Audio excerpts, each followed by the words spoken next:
If you see this error message in Marvel Rivals, which says server connection failed to connect to the server, please check your network and try again. So if you see this error message, then listen to this video very careful.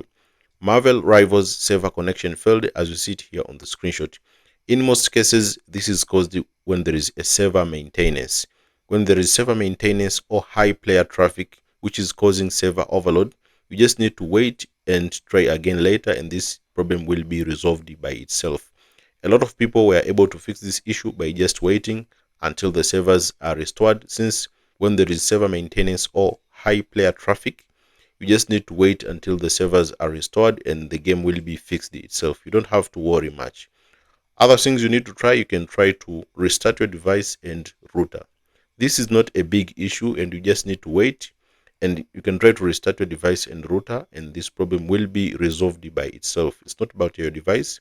It's just a lot of people are having this problem. So you just need to wait until this issue has been fixed and the game will be playing to normal. You can also monitor, server issues for Marvel Rivals. If there are any server maintenance or there are any issues related to Marvel Rivals, you can just monitor through the Twitter page or X page, and they are normally announced when there are any issues.